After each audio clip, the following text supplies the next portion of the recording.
what does the coaching staff have to do? Like with Oklahoma absorbing this loss, what do they have to do to make sure that they got everybody on board?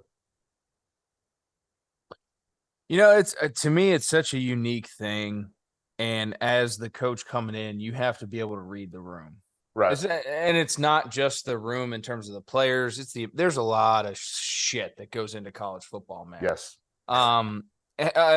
Just being completely plain about it. There's a lot of shit that goes into it. So you really need to be able to read the room and understand who you need to have on your side, how you need to get this thing going. And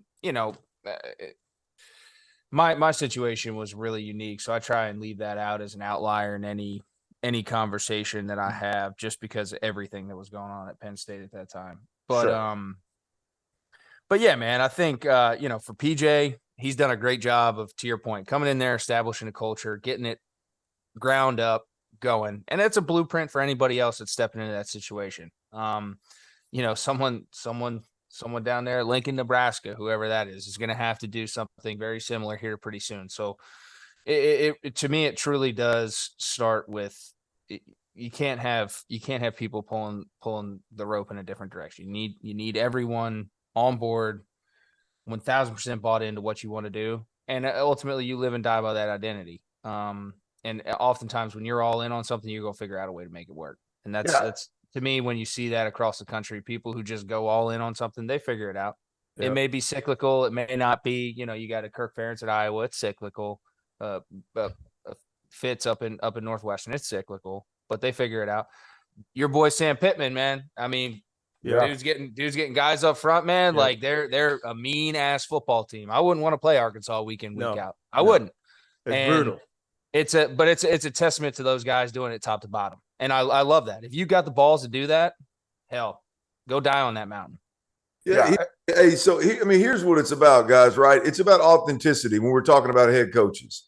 Like if it's authentic and it's real and you believe in it, you can talk about rowing a boat, right? Mm-hmm. Well, I think Venables is authentic at Oklahoma. I'm not saying anybody is or they aren't. I'm just simply saying that if you go into a program and you want complete buy-in from guys that have known you for 2 months, right? If you're authentic, you got a lot better chance of getting the buy-in from those guys than a bunch of than if you're fake and if you're a fraud and if it's all just for show and it's all smoke and mirrors. And you got a lot of that in college football. We just had it at Arkansas with Chad Morris. Yeah. I mean, Chad Morris went in there, and I think Chad's a good coach, but he went in there with all these smoke and mirrors and ended up dividing the locker room and losing the whole locker room. And because it wasn't authentic, it wasn't who he was. So you can be the old blue-collar, beer-drinking, Sam Pittman at Arkansas, and if it's real, if it's authentic, it plays in homes, in households with moms and dads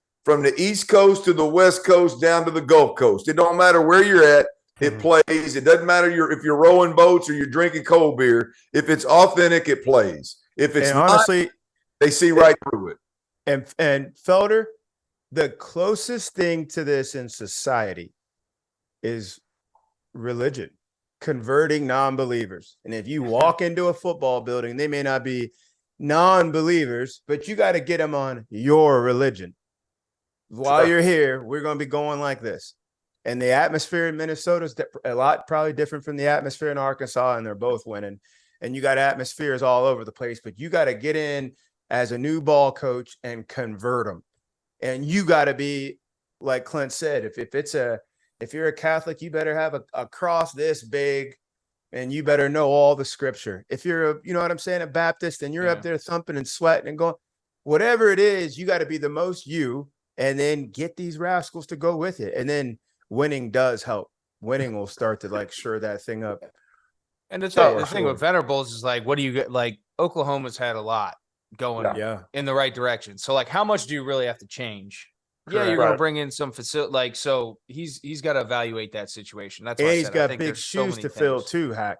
No, 100%, right? Yeah. 100%. But at the same token, we got dudes, we got talent. There's not you're not lacking anything at Oklahoma. It's just can we get these guys to believe in what I'm trying to do from a philosophy standpoint, which, to your point, we win games. That's easy. So, yeah, and that's the part I was kind of getting at is he coaches hard, right? he's a guy that Venables is going to put you on the bench. Like if you don't do what he asks you to do, he's going to put you on the bench. And I wonder how the Oklahoma players are receiving kind of that message. That's the part that I kind of have the question about. We're dropping our merch. We got to start calling Underwood Daddy Brad. But I'm a big pod guy.